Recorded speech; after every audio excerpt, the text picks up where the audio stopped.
Hello, guys and girls, of course. Hey, guys and gals, yes, put some respect on the queens. This is our season. Yes, so definitely.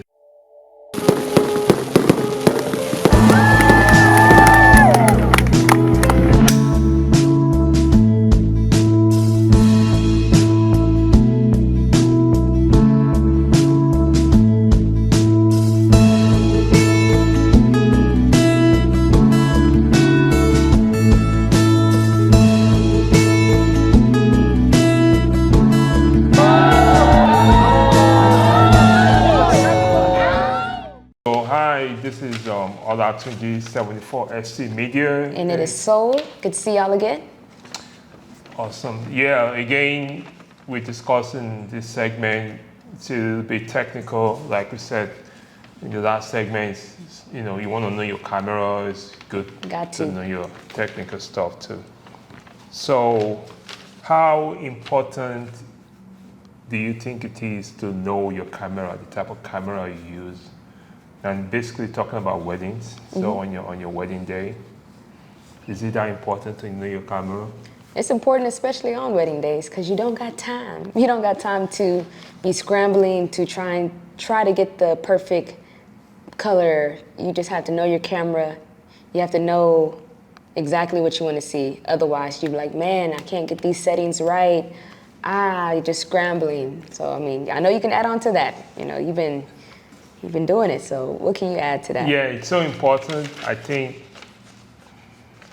the second most important thing in terms of this technical aspect is knowing your camera, besides, of course, knowing Kelvin is part of your camera, but besides talking to the bride, knowing the bride personally, as personal as you can, is knowing your camera too. Because on the wedding day, there's so much going on.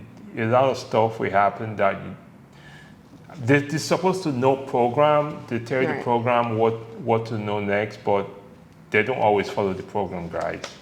And they're always moving from one place, well-lit area, to not so well-lit. They might be dancing. After the dancing, they might tell you to do something else, but they'll just say, no, let's cut the cake now. Right. Or let the bride, let the guest speak, the maid of honor. So if you don't know your camera, and if you shoot in manual, you won't know what settings, if you're gonna move to a different area. So you have to know your camera, guys, like the palm of your hand. Yeah, got to be able to quickly change whenever the lighting changes, whenever they dim the lights for the mother and daughter, father, daughter, you know, whenever they dim the lights, change the lights, you have to be able to just quickly adjust your camera to the settings that you know fit the scene. Right, definitely. You control how the video looks.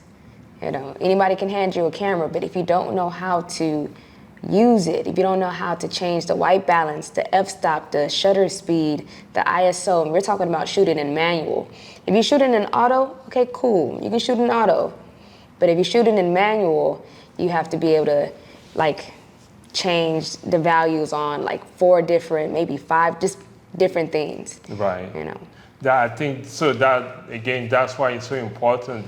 Don't wait until the wedding day to like play with your camera. You want to play with it every day. Like when it's sunny outside in a harsh light, you know, when the sun is overhead, when it's behind you, you want to play with it in different scenarios. You want to know what f-stop, you want to know what Kelvin, you want to know what shutter speed will like fit in this type of scene.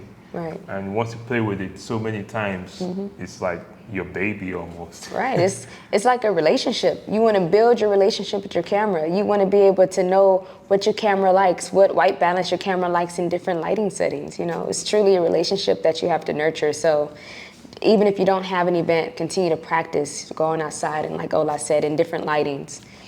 You know? Yeah. Take your camera out on dates. It's a relationship. Definitely. And I use GH6. I use Panasonic GH6. And like I said in the previous episode, I like to go different directions. I see, although I did my own research too, actually. You know, I know a lot of people use Sony now and they use Canon, but I just decided to go with GH6, and there's different reasons why I did that.